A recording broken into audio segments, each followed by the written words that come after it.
Boa noite, pessoal. Tudo bem? Para quem não me conhece, eu sou a Patrícia, voluntária aqui da casa, né? Hoje a gente vai falar um pouquinho, a gente vai conversar um pouquinho sobre o capítulo 23 do Evangelho segundo o Espiritismo, que tem um título bem esquisito, bem estranho, né? E que o conteúdo dele também, às vezes, causa alguma estranheza, né? Quando a gente pensa que foi Jesus que pronunciou muito dessas palavras. Esse capítulo se chama Estranha Moral. Assim, como eu gosto de fazer, eu gosto de ler a passagem do Evangelho e aí a gente vai desenvolvendo esse raciocínio, tá? E fala assim... os tópicos que a gente vai, quer dizer, acredito que eu vou conseguir abonar tudo, né? Que a gente vai falar, o que engloba nessa estranha moral? Quem não odiar seu pai e sua mãe? Abandonar pai, mãe e filhos. Deixem que os mortos enterrem seus mortos. Não vim trazer a paz, mas a divisão.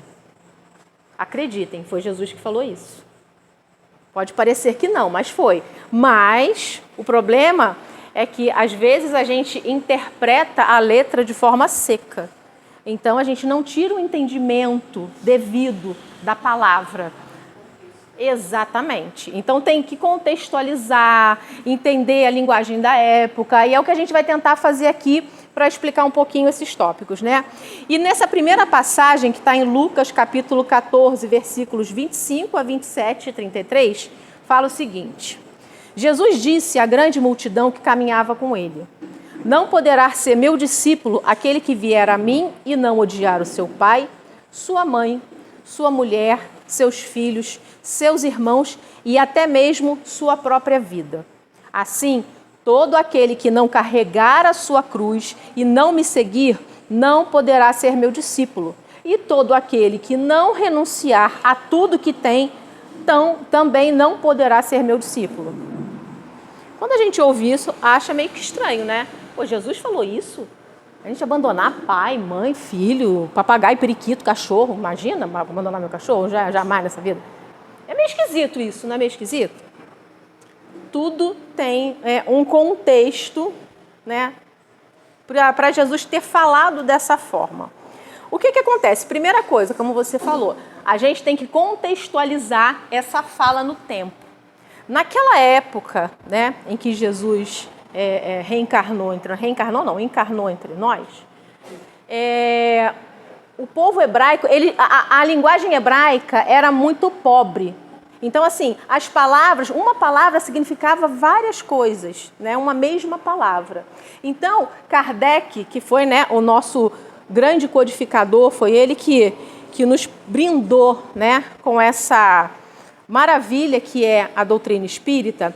Na nota aqui dos comentários dele, ele fala o seguinte, que o significado do verbo odiar significava também amar menos, não amar tanto quanto.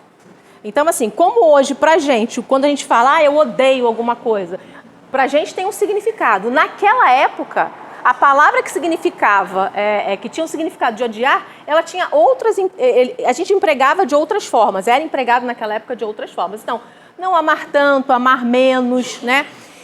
E qual a mensagem principal, né, que Jesus quis passar para a gente quando ele faz essa fala? Ainda naquela época, eu acredito que muitos de nós devíamos viver naquela época também, tá? Porque como a gente... Assim, todo mundo aqui já conhece a doutrina espírita, certo? Alguém não conhece a doutrina espírita? É a primeira vez? Tu toma vergonha. Nunca ouviu falar? É a primeira vez? Assim, tem uma breve noção. Assim, o pilar principal da doutrina espírita, né, é a certeza da vida após a morte, tá? E a reencarnação. O que é a reencarnação? Nós somos espíritos imortais, tá? E dentro do nosso processo evolutivo, desde a nossa criação, a gente tem a oportunidade, né, proporcionada por Deus, de experienciar várias vidas. Para quê? Todos nós nascemos simples e ignorantes, fomos criados com a mesma essência, simples e ignorantes. Aí eu costumo brincar, né, que Deus, assim, ele foi bem espertinho. Ele colocou um negócio na gente chamado livre-arbítrio, que a partir do momento, né, que essa consciência, esse espírito, ele começa, né, porque assim, a gente tem toda essa, desde a criação, a gente passa por todas as fases que a gente conhece da vida, seja no mineral, no vegetal, até o animal e despertar no homem. Não me perguntem em que momento a gente, né, passa de uma fase para outra, porque a gente não tem a menor condição, né, e capacidade de entendimento, que até os espíritos falam, né, que isso é muito além do que a gente poderia conceber. Então, assim, só que a gente passou por todo esse processo, né, na nossa criação. E quando a gente desperta o que se chama, né, o que vem no ser humano, que diferencia ele de todos os outros seres, é a consciência. Quando você começa a ter consciência, pensamento contínuo, né, ter a noção do que fazer, aí começa a dar ruim para a gente, para a nossa raça, para a nossa espécie. Que aí cada um vai seguindo para um lado. Então, a partir do momento que nós tomamos essa consciência e fomos dotados desse livre-arbítrio, a gente começou a fazer escolhas.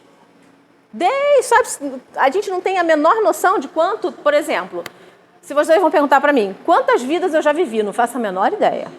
Bastante, né? E a gente sempre, né, gosta de fazer a menção de que se hoje, né, eu estou aqui como Patrícia, né, um espírito imortal passando por uma experiência num corpo feminino, né, com essa nomenclatura, mas eu já passei por várias experiências anteriores, que graças a Deus eu não me recordo, porque se eu me recordasse, coisa boa, né, não devia ter sido, porque senão não estava aqui. Se tivesse sido uma coisinha boa, já estava em outras esferas aí. E ó, só para não deixar vocês felizes, não. Tava todo mundo no mesmo balaio. Pra gente estar aqui junto, ó, já tacamos pedra na cruz, já ficamos lá, crucifiquem Jesus, salvem Barrabás. De vez em quando, será que sou só eu que tenho uns sonhozinhos meio esquisitos? De umas épocas meio estranhas? Eu falei, gente, mas eu nem vi um filme que falava sobre isso, por que eu tô sonhando com isso?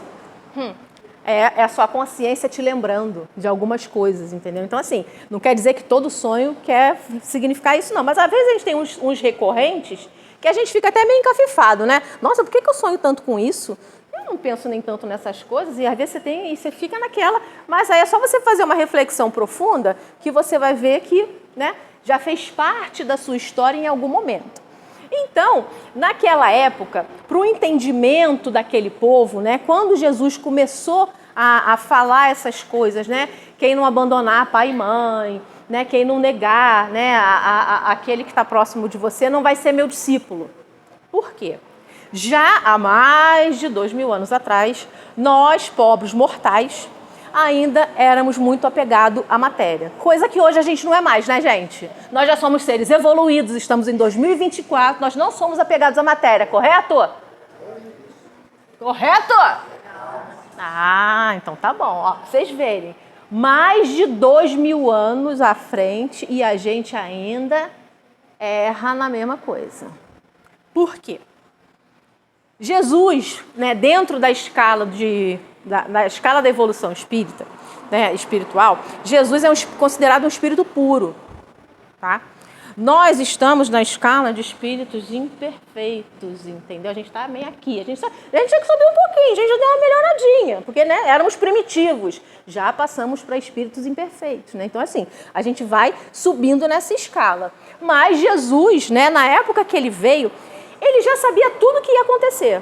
Ele sabia que iam pregar ele na cruz, ele sabia, sabe, que iam, como vai ser falado aqui, né, que ia ter muita discórdia com o que ele trouxe para a gente de revelação. Por quê? Toda ideia nova causa desconforto. Vocês já passaram por isso? Por exemplo, na sua vida, ou então a vida de empresa corporativa é uma delícia, né? Tá todo mundo lá numa zoninha de conforto, deliciosa e maravilhosa. Aí vem, né, um CEO da vida, um gestor, vamos fazer uma mudança, pronto. Me dá um BO. Porque o povo, mas eu sempre fiz assim, eu não quero fazer diferente, né? Você vai implantar um sistema, você vai mudar uma forma de fazer. E as pessoas, não, mas eu sempre fiz assim. Na época de Jesus foi a mesma coisa. Quando Jesus, né, ele começou a falar, eu não vim destruir a lei. Eu vim dar cumprimento a ela. Eu vim né? Fazer com que ela realmente tivesse sentido na vida das pessoas. E o que fizeram com ele? Esse homem é louco, esse homem é doido varrido. Ainda mais, né, aqueles bonitinhos dos fariseus, né, dos sacerdotes, que estavam lá cercados de mordomia. Isso hoje não faz parte da nossa vida.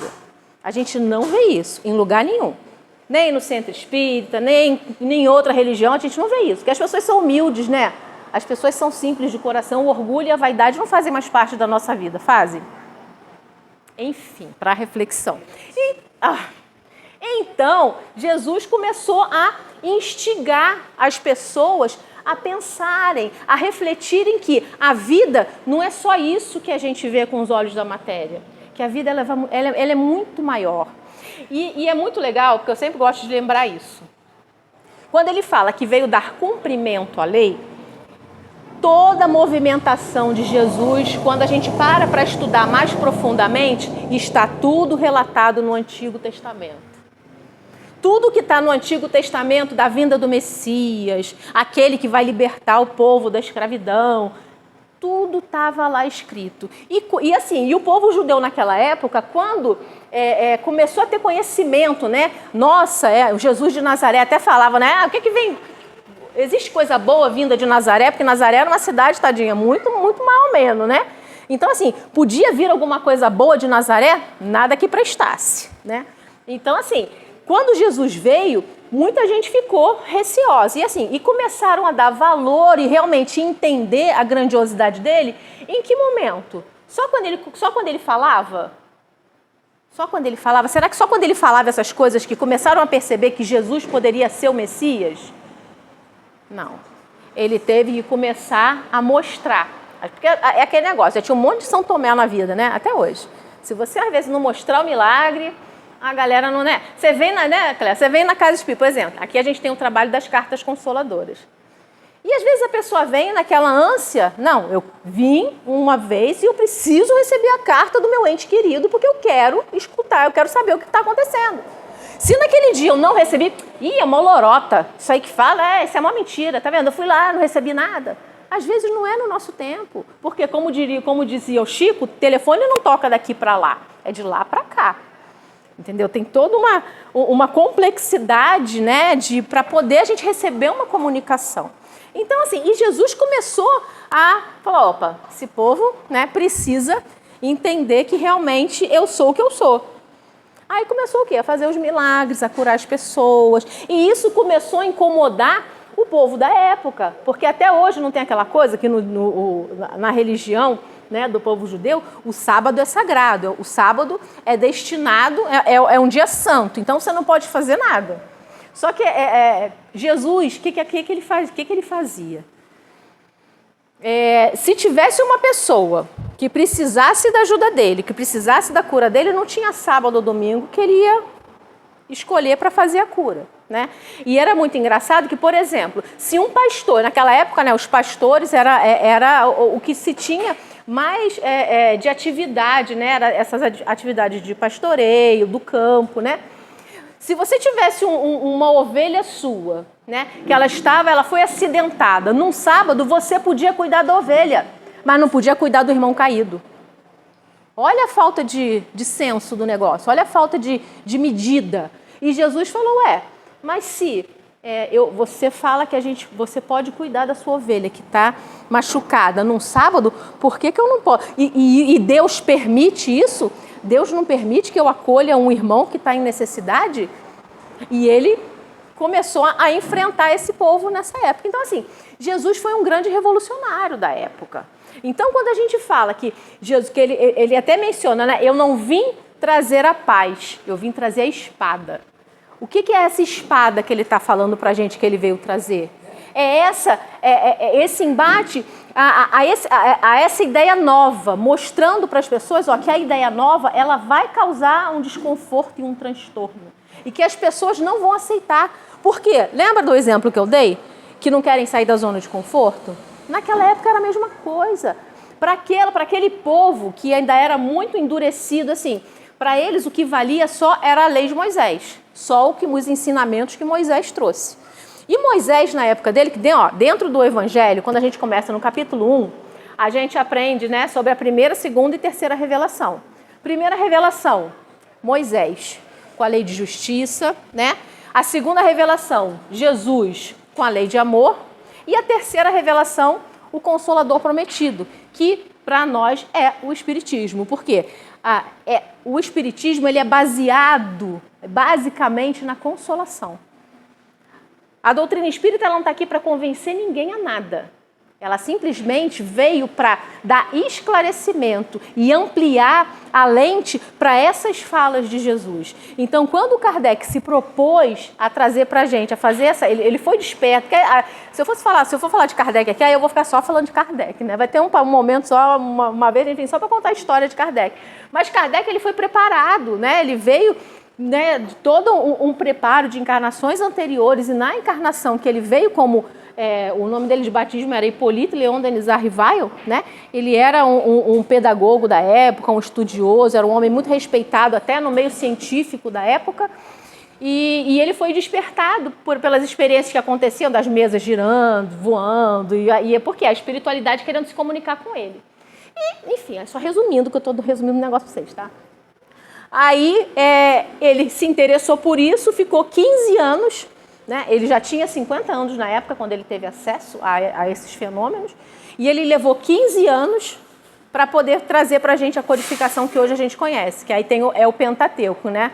Que é o livro dos Espíritos, o livro dos Médiuns, o Evangelho segundo o Espiritismo, o Céu e o Inferno e a Gênese. Fora a coletânea da Revista Espírita, que era a revista de estudos psicológicos da época que ele falava. E assim, era uma tribuna onde as pessoas perguntavam as coisas para Kardec e Kardec respondia. Isso está tudo registrado nos volumes da Revista Espírita, né?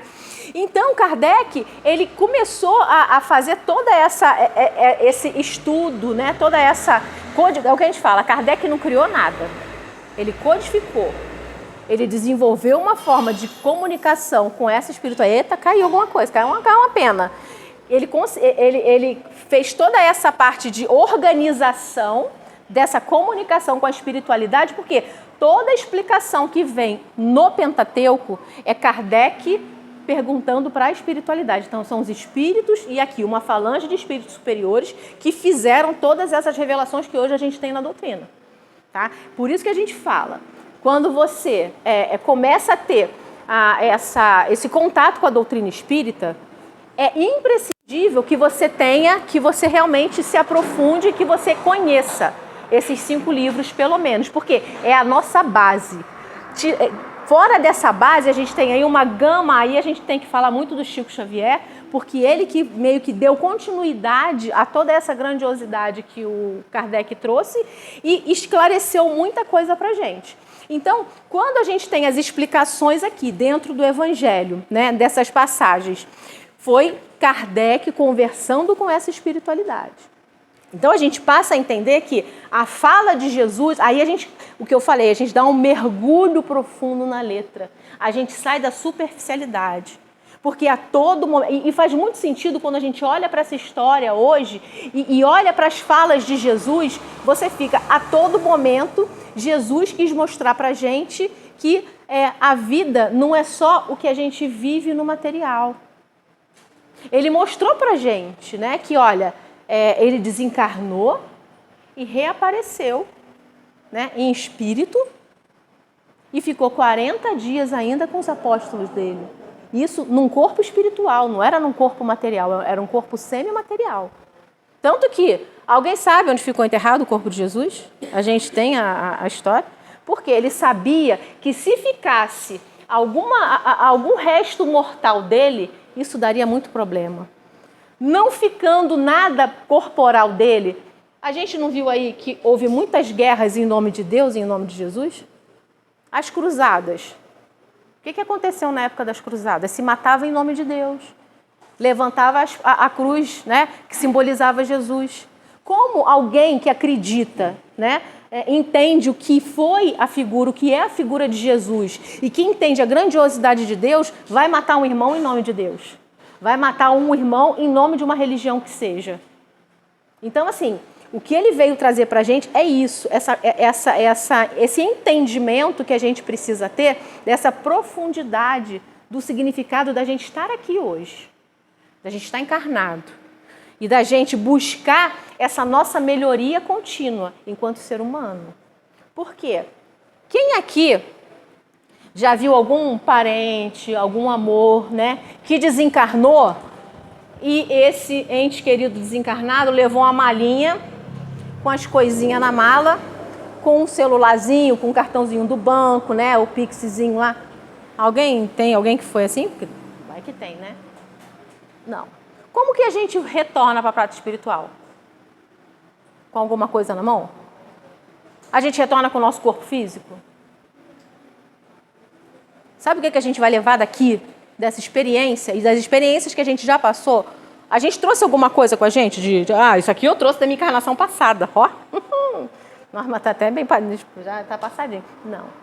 A gente vai trazer o que a gente plantou e o que a gente efetivamente se desenvolveu de virtudes, defeitos.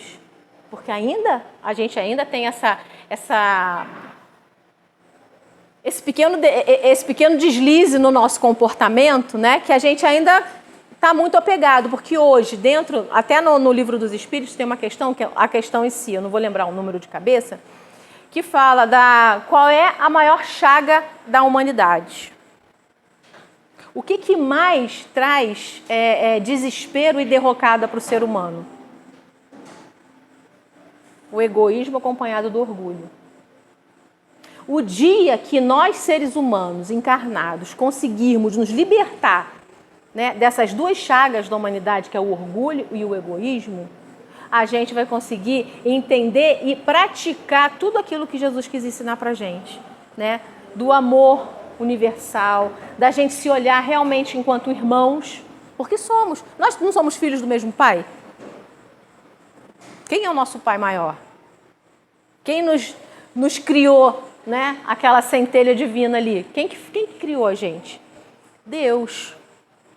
Temos a ideia efetiva do que é Deus, porque Kardec, ai gente, eu sou muito fã de Kardec, porque o Kardec era inteligente, mas o bicho era inteligente. Ele pergunta para os espíritos, primeira pergunta do livro dos espíritos, quem sabe aqui, qual é a primeira pergunta do livro dos espíritos? Não vale não, tu não vale não. Ele não perguntou nem quem é, ele perguntou, que é Deus? A pergunta dele foi, que é Deus? Fala mais alto pra mim, não fala só pra ele não, fala pra gente, fala. Exatamente, inteligência suprema. Ele sabia, ele sabe. Inteligência suprema, causa primária de todas as coisas. Só que assim, dentro da nossa pequenez ainda, mesmo em 2024, nós não temos a dimensão do que é Deus, ou do que é Deus, né? Nem quem. Porque quando a gente ainda pensa em Deus como um velhinho, né, de barbinha branca, sentado no trono, né, e que quando você morrer vai sentar à direita de Deus Pai, eu sempre me questionei isso desde criança, eu já falei isso aqui algumas vezes, né, e eu ficava, eu já era uma criança perturbadinha, já era perturbada. Quando você vai, né, quando morrer vai sentar à direita de Deus Pai Todo-Poderoso, eu ficava, gente, quando eu chegar lá não vai ter vaga para mim, porque já foi tanta gente na minha frente, né? Mas não é? Então, assim, não fazia sentido para mim nenhum, entendeu? Naquela época. Então, enfim, depois de anos, e há muitos anos pra caramba, é que eu fui realmente, quando eu conheci a doutrina espírita, a coisa começou a fazer sentido para mim, né? Deus, a gente não aprende que Deus, nós somos a semelhança do Pai? Só que assim, a semelhança em quê? Ele tem 2 olhinhos, tem 2 perninhas, tem bracinho. Não, a semelhança na essência de que somos criados, somos espíritos, né? Espíritos imortais. Então, assim, somos Highlander. Nosso espírito é Highlander, nosso corpo não. Nosso espírito é Highlander, porque o espírito nunca vai morrer. Ele vai continuar evoluindo. Só que assim, vai chegar à medida que a gente vai evoluindo, eu acho que a gente vai tendo mais consciência de como essa evolução se processa, como ela acontece. Porque hoje, quando a gente fala isso, até eu, gente, de vez em quando dá bug aqui no sistema. Eu fico, gente, mas a gente vai evoluir até quanto, né? E vai. Porque quando a gente para pensar, por exemplo, que a gente vê esses programas aí do cosmos, né? Que você vai viajando para fora, né? Do sistema solar. Cara, o bagulho é muito doido. É muito doido. Deus é muito perfeito. Porque um negocinho fora de esquadro dá ruim em tudo. Tudo vai pro saco. Quem gosta de ciência, né, tem esse entendimento assim mais de que qualquer mudança, por exemplo, alguns falam que a Terra vai, né, a órbita da Terra ela vai sair do eixo. Gente, se a Terra sai do eixo, nós estamos fritos. Se ela sai do eixo um grauzinho que seja, já vai dar muito ruim. Como já deu na época lá dos dinossauros, gente. O bagulho já foi tenso, já foi doido. Então, assim, Deus é uma coisa tão genial, tão grandiosa, que a gente não tem noção. Agora, uma certeza a gente tem. Pelo menos essa certeza hoje eu já tenho. Que eu estou em Deus e Deus está em mim. Aí tem a historinha do peixe, né? Do peixinho que está lá nadando no laguinho dele, lá, feliz. Aí ele fala para o outro peixe, pô, tu acredita que existe um negócio chamado água? Água? Nunca vi. Ele está imerso na água, ele está lá, ó. O que é água? Para ele não é. É como se Deus fosse a nossa água. A gente estivesse nessa água e essa água estivesse dentro da gente. Deus é isso. Assim, isso para mim hoje me basta. Isso para mim hoje me satisfaz. Enquanto Patrícia, criatura, ser humano, quando eu penso em Deus. É uma força tão grandiosa que você está mergulhada nela e ela está mergulhada em você. A gente faz parte desse todo, né? Então, vamos falar mais uma fala aqui. Essa daqui é sensacional, que eu gosto muito. E que é muito... as pessoas se equivocam na interpretação. Deixem que os mortos enterrem seus mortos. Aí na passagem, Jesus fala assim. Jesus disse a um outro, segue-me. E o outro lhe respondeu, Senhor, permita que eu vá primeiro enterrar meu pai. Ao que Jesus lhe disse, deixai que os mortos enterrem seus mortos, mas quanto a você, vai e anuncia o reino de Deus. O que Jesus quis dizer com essa citação? Naquele momento, ele estava mostrando para aquele rapaz de que ele já tinha conhecimento do que Jesus veio trazer. Naquele momento, ele teve contato com a boa nova que Jesus estava trazendo. E Jesus fala para ele, vai e replica isso que eu estou falando. Vai e multiplica, né, esse conhecimento, essa mensagem para as outras pessoas.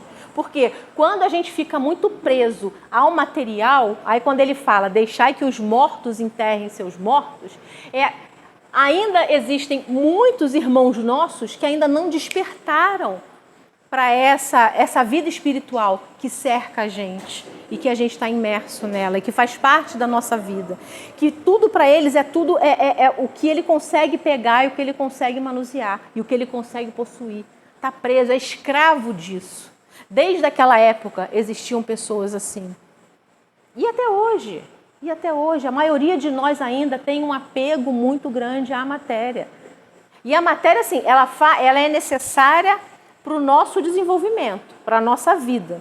Não estou aqui apregoando, olha, vamos viver de vento, né? Vamos viver de brisa, vamos viver de luz. Não, não é isso. A gente precisa do material, né, para poder se manter, mas eu não preciso que essa matéria me escravize. Isso que é a sacada que a gente precisa ter. Não se escravizar pela matéria, não se deixar levar pela porta larga, pela facilidade. Por quê? Todos nós aqui, a maioria de nós, hoje, acordou, ou foi para o trabalho, ou foi para o estudo, ou foi cuidar dos afazeres da casa, né? Teve toda uma gama de atividades. Mas sabia que 7h30 da noite, não, vou lá no ser. Você tinha uma opção, vir aqui ou ir para casa, né? Assistir um Netflix, ver, né? Botar uma perninha no sofá, ver um futebolzinho para os meninos que gostam de futebol, né? Mas não, a gente escolheu estar aqui. A gente escolheu alimentar o nosso espírito. Alimentar o nosso espírito com esse entendimento e com esse conhecimento. Para quê? Para que a gente realmente consiga ainda ter força, apesar das nossas... Porque quem aqui tem uma vida sem um BOzinho acontecendo? Se levantar a mão, eu vou ficar curiosa. Só você pode levantar a mão, gatinho, só você. Nem você vai levantar a mão para mim, porque você deve ter um BO na escola, alguma coisa assim que tem um BOzinho, não é verdade? Todos nós temos os nossos BOs. Mas se a gente for deixar com que essas pedras do nosso caminho nos afastem desse entendimento, a gente está cada vez mais se apegando, né, a tudo que acontece nesse nosso mundo material e não está ampliando a visão. Porque uma coisa é fato. A doutrina, por isso que, assim, eu sou muito fã da doutrina espírita de fato, sou mesmo. Sou uma entusiasta. Porque tudo se explica com a doutrina espírita. O sofrimento, né, as dores, tudo que acontece na nossa vida tem uma explicação. E vou falar um negócio que acho que vocês não sabem. Tudo que acontece na nossa vida, a responsabilidade é nossa. Não é de ninguém. A gente não terceiriza nada, a responsabilidade é toda sua. Porque a sua vida é feita de escolha. Tudo que aconteceu na sua vida, você escolheu. Seja nessa ou em vidas anteriores. Então, se alguém ainda está naquela fase de apontar o dedo e culpar o amiguinho, para de fazer isso. Recolhe o dedinho. Recolhe o dedinho, entendeu? Baixa a mãozinha, né? E, força na peruca e vamos que vamos.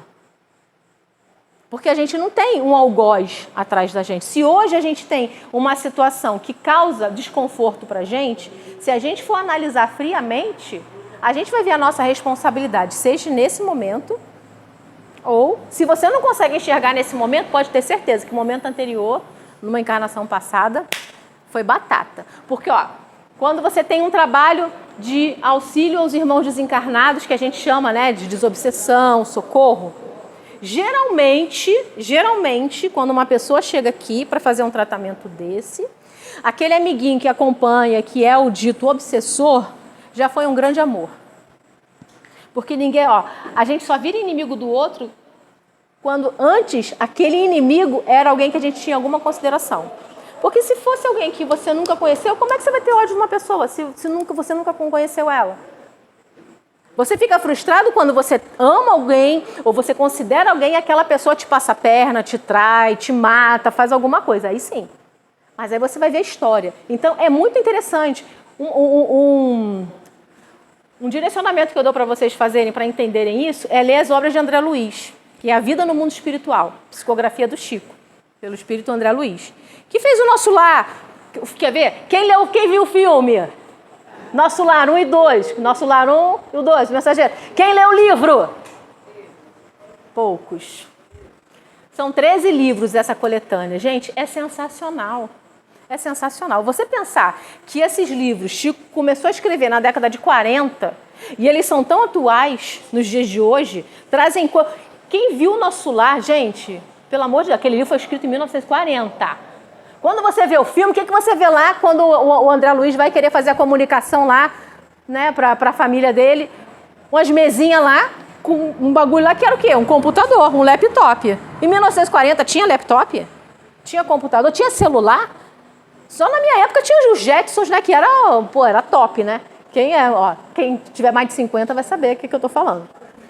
Até esses reloginhos nos Jetsons tinha. Ainda fazia o holograma, né? A gente só tá faltando o holograma agora. Daqui a pouco acho que é o próximo passo ter o holograma no celular e no relógio. Então, assim, já era uma coisa muito avançada para vocês verem como ainda a gente se acha tão esperto. O ser humano se acha muito esperto, né?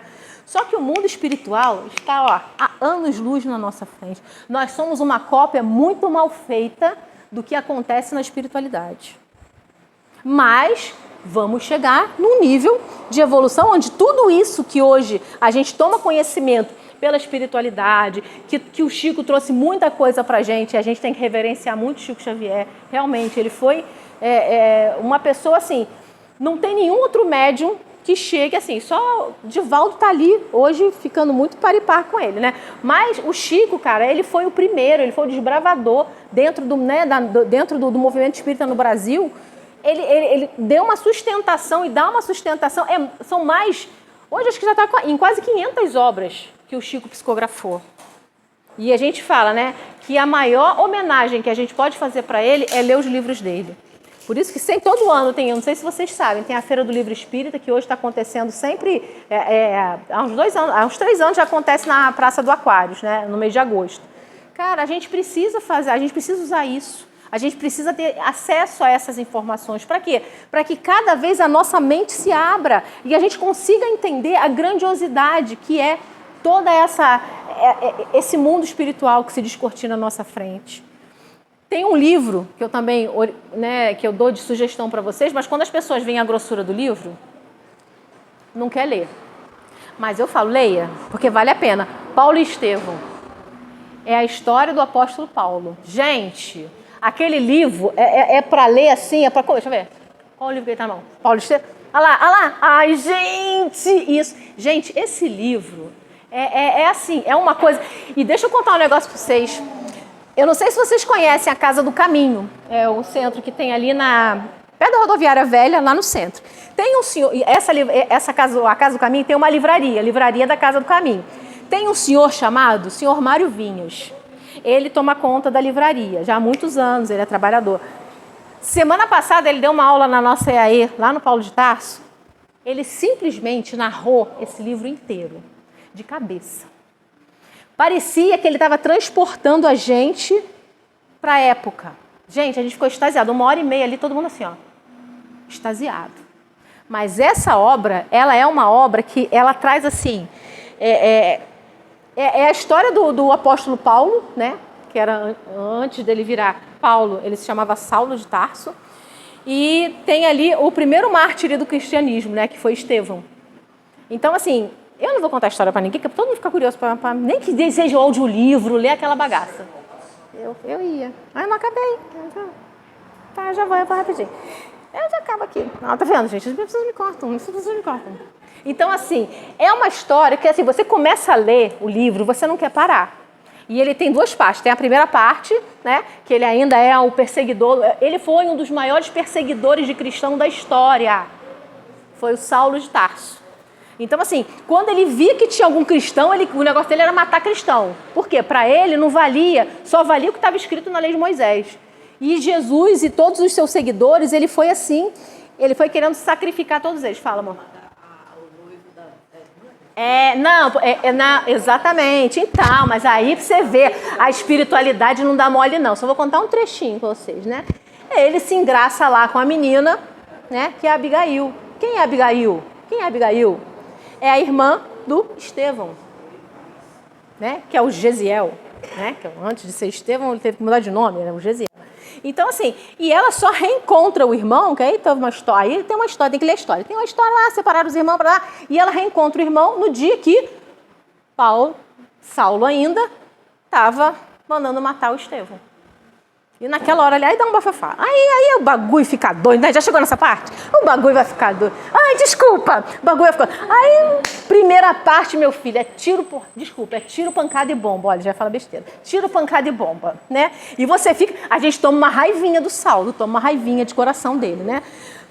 Aí, eis que passa, não vou nem falar o ré, mas eis que passa, aí na segunda parte tem uma transformação. Aí eu só vou contar um negócio para vocês. De perseguidor implacável dos cristãos, ele passa a ser o maior divulgador do cristianismo no mundo. Se não fosse Paulo de Tarso, nós não teríamos o cristianismo que hoje a gente conhece, difundido pelo mundo inteiro. E o cara fez isso a pé. A pé. Será que a gente teria disposição de fazer isso? De ir espalhando o evangelho do Cristo a pé, de casa em casa, de lugar em lugar, que seja de carro, gente. Às vezes chama a gente uma preleção, às vezes a gente chama a gente uma preleção, eu vou tomar um passo, tá? Às vezes chama a gente uma preleção, mas eu já tô cansada, eu não vou não, gente. Não, Cleo, não vou não, eu já volto, peraí, gente, eu vou voltar. Então, para passar a régua e fechar a conta, quando vocês se depararem, né, com esse capítulo, todo mundo faz evangelho no lar aqui, né, gente? Quem faz evangelho no lar aqui? Alguém conhece evangelho no lar? Sabe o que é o evangelho no lar? Às vezes a gente conhece, eu vou fazer essa semana, próxima semana. Gente, é um dia na semana, 1 hora. Aqui, ó, no Evangelho segundo o Espírito, todo o Evangelho segundo o Espiritismo, no final, ele vem com um roteiro para você fazer o evangelho no lar na sua casa. Então, assim, você separa um dia da semana, 1 hora de preferência, com todos os integrantes da família, mas Patrícia, na minha casa ninguém gosta. Não tem problema, faz você sozinho. Não tem problema não. Escolhe 1 horinha, seja a hora que você vai dormir, seja a hora que você vai acordar, meio do dia, o que for. para, né? Aí tem toda aquela, o que a gente fala, a gente tem que fazer a conexão com a espiritualidade, faz uma precezinha pedindo a presença dos benfeitores espirituais, pega o evangelho, eu sempre gosto de fazer na sequência cronológica, tá? E assim, não é para ler um capítulo por vez no evangelho não, tá, gente? Pelo amor de Deus, são trechos. Então assim, lê o trecho, reflete no trecho, faz aquela reflexão, né? Terminou de fazer essa reflexão, pede a espiritualidade para auxiliar a família, né? Aí você pode dar a intenção do que você quiser para os seus entes que já desencarnaram, né? Para que todos possam receber esse refrigério, esse bálsamo de amor. Por quê? Independente de onde, se a gente esteja encarnado ou desencarnado, quando a gente emana essa energia de amor, o outro recebe, de uma forma ou de outra. Exatamente, horário marcado, porque assim, não pensem vocês que a espiritualidade está à nossa disposição, não, então não, eles têm mais o que fazer, eles têm trabalho pra caramba, 8 bilhões de habitantes no planeta, esse povo trabalha muito, então assim, é dia e hora que a gente tem que botar ali, bota o despertador no celular para tocar, para você não esquecer. Gente, é a forma que a gente tem de proteger,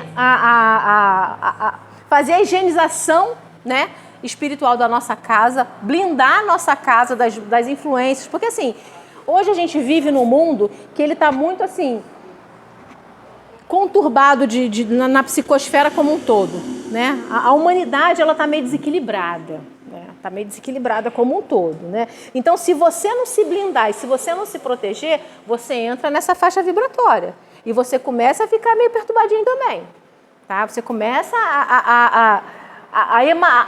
se junta nessa emanação, então vira uma perturbação só. Então, é isso que a gente faz, a gente está auxiliando a espiritualidade a atuar no nosso planeta como um todo, fazendo com que a gente possa, com a nossa energia e com a nossa vibração de amor, auxiliar eles a protegerem aqueles irmãos que ainda estão cegos, aqueles irmãos que ainda acreditam e que precisam enterrar os seus mortos, aqueles irmãos que não entenderam que Jesus não veio trazer, ele veio trazer a espada, mas a espada é o quê? Do entendimento, para você sair daquela sua rotina, para você sair daquela mente fechada de que as coisas, elas vão muito além do que a gente possa enxergar com os olhos da matéria, que a gente possa realmente encontrar sentido no que a gente faz na vida. E sabendo que tudo que a gente fizer aqui, a gente está colocando na nossa sacolinha para levar para a espiritualidade, porque materialmente a gente não vai levar nada. Então, que vocês possam sair daqui na noite de hoje com essa reflexão sobre a estranha moral de que toda a palavra que Jesus usou, ele quis mostrar para a gente, dentro desse contexto de que o que é importante na nossa vida é essa consciência espiritual, é essa responsabilidade. Então, tudo que a gente fizer, a gente tem que refletir que eu estou sendo responsável pelos meus atos e pelas minhas atitudes.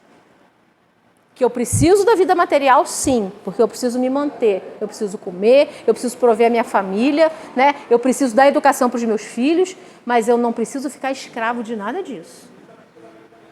E pensa, se você hoje fosse dormir e acordasse no plano espiritual, como que você acordaria? Você faria falta para as pessoas que estão ao seu lado? Qual o legado que você está deixando? O que você vai deixar para o outro? Entendeu? Então, assim, todo dia a gente faz esse exercício de retorno à parte espiritual quando a gente vai dormir. Todo dia a gente faz esse exercício. Então, que a gente possa realmente se fechar o olho agora, pensar, nossa, eu fiz o meu melhor, eu dei o meu melhor. Então, que a gente possa sair aqui na noite de hoje com esse pensamento e com essa certeza. Cadê a Cléo? Posso fazer um encerramento? A prece. Ah, falta chegar? Ah, então tá bom. Então vamos continuar, né, gente? Então é isso. Então, tá vendo? Eles me tiram no meio do negócio, aí depois o meu raciocínio vai pro saco. Pois é, vai pro saco. Deixa eu ver, acho que tinha mais um negócio que eu queria mostrar para vocês desse capítulo, porque esse capítulo, ele é muito instigante pra gente, sabe? Esse capítulo 23. Ó, cadê? Deixa eu mostrar. Não vim trazer a paz, mas a divisão. Quando ele fala aqui, não pensem que eu vim trazer a paz, vim trazer a divisão. O seu pensamento era o seguinte: não pense que minha doutrina se estabelecerá pacificamente. Ela trará lutas sangrentas e o meu nome será usado como pretexto, porque os homens não irão me compreender ou não irão querer me compreender. E quando a gente faz um retrospecto da história da humanidade, como eu falei anteriormente, quanto se matou em nome de Deus, em nome de Jesus, o quanto se mata ainda em nome de Deus. O quanto nós ainda, seres humanos, estamos presos a essa limitação, a esse entendimento. Em pleno século XXI, guerras matando... Gente, eu não consigo nem ficar vendo mais jornal, porque é desesperador você ver as pessoas lutando para viver. É muito triste. E a gente não precisa ir longe do nosso país não, tá, gente? A gente não precisa ir lá para o Oriente Médio, não. Eu, como boa carioca, mas já moro no São José há 14 anos, gente, vocês não têm noção. Rio de Janeiro vive uma guerra civil não declarada. Só quem conhece sabe. O Rio de Janeiro vive uma guerra civil não declarada. Você sai de casa e não sabe se vai voltar. E eu falo isso com uma tristeza profunda, porque a minha família está toda lá. Entendeu? Então a gente não precisa ir muito longe. Está perto da gente. E assim, o que a gente pode fazer para modificar isso? Materialmente falando, não muita coisa. Agora, espiritualmente falando, a gente pode vibrar muito amor. Sempre que a gente lembrar, a gente tem que emanar muita energia de amor, de paz, de sobriedade, para aquelas pessoas que estão envolvidas, né, nessa sangria. Por quê? O que cega o homem? O que cega a humanidade? O dinheiro, o poder. Infelizmente. Eu vivi minha vida inteira lá, 14 anos que eu estou aqui. Gente, é desesperador. Você não tem livre acesso ao bairro que você mora, você tem que prestar conta para alguém que se acha dono de uma coisa que você lutou para ter. Quando a gente está fora, a gente não tem noção de como a coisa funciona, entendeu? Então, assim, a gente não precisa ir para muito longe, está perto da gente. Depois da pandemia, inclusive São José mudou muito, né? Quando eu vim em 2010 para São José, nossa, para mim São José foi cidade de primeiro mundo. Não via morador de rua, não via animal abandonado. Cara, eu vim numa realidade de Rio de Janeiro, de centro da cidade, que morador de rua era mais um objeto na paisagem. Mas todos os moradores de rua, todos não, a boa parte deles, são os que estavam no centro de São Paulo, foram enviados para cá. Então, mas... Os que usavam droga. Não, mas assim, aí vamos lá. Antes disso, pandemia levou as pessoas a essa situação. Perderam trabalho, perderam fonte de renda. Então, assim, não tinha como sobreviver. Foram parar na rua. Não é só o usuário de droga, não. Pessoas de... Assim, a gente fala que, por exemplo, aqui a gente tem um amigo, o Márcio, ele está aqui dentro. Ele trabalha assistindo moradores em situação de rua, irmãos, né, fornecendo alimento, um amparo, uma conversa. Porque, às vezes, gente, as pessoas em situação de rua não querem nada material. Só querem que você olhe para elas como um ser humano e que você dê atenção.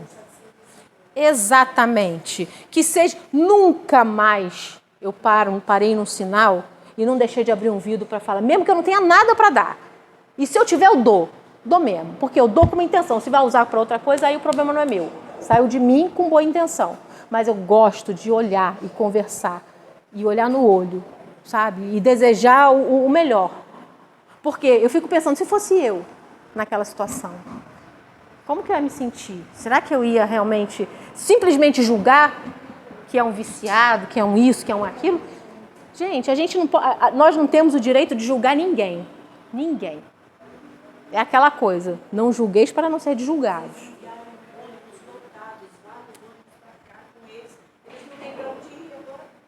E também não cabe a gente fazer juízo de julgamento e dar as costas, sabe? Se o poder público não faz, a gente tem que fazer pelo menos um mínimo. O mínimo pelo ser humano. Porque aí sim a gente vai estar colocando em prática o que Jesus ensinou pra gente. Amar o próximo, né, como se fosse amar a Deus sobre todas as coisas e o próximo como a ti mesmo. Então, se você tem esse lema, porque Jesus falou, é o mandamento maior. Amar a Deus sobre todas as coisas e o próximo como a ti mesmo. Vou amar a Deus sobre tudo, em primeiro lugar. Lembra? Desprezar odiar o seu pai, sua mãe, aquela coisa toda? É o amar a Deus. o olhar para o maior e entender que é um amor que a gente não pode ser meia boca, tem que ser um amor de entrega. Aí depois você vem partilhando esse amor, né? Com aquelas pessoas, né, que você constitui sua família, seu pai, sua mãe, todo mundo. Né? E assim, quando a gente não para fazer isso, a gente está sendo muito demagogo, gente. Aí não adianta a gente ficar vindo em centro espírita, não adianta a gente ficar indo na igreja, né? Quanta gente às vezes sai na igreja, eu saio do centro espírita, passou o cachorro, já estou o cachorro, já foi pro saco. A energia que foi emanada ali, né, o trabalho da espiritualidade, num chute já foi embora. Né, tem uns espíritos, um sketch aí que é o Anjos de Luz, não? Ai, gente, é um sketch espírita, né? Que tem no YouTube. Então, assim, eles têm umas tiradas muito legais, né? A pessoa vem para assistência espiritual, aí fica lá toda, né? Prestando atenção e nessa sintonia, e os nossos irmãozinhos menos esclarecidos estão tudo aqui fora esperando a gente sair. Porque nem todos eles têm a permissão de entrar. Só quando a espiritualidade percebe que eles estão preparados para serem atendidos, né? E estão ali, tudo amarradão, esperando a gente. Peraí, ela vai sair. Quando ela começar a vacilar, já acoplei e vou embora para casa contigo. Então, lembra o que Jesus falou para a gente, vigiai e orai. Sai daqui, tenta deixar o teu pensamento ainda nesse patamar de conexão com essa espiritualidade maior. Para que você possa, esse irmãozinho falar, nossa, olha lá, agora você está pensando nesse tal de Jesus aí, ó, tá com essa conexão, eu vou procurar outro para perturbar. Já se livrou de um, entendeu? Então assim, mas abriu a brecha, vem outro para colar.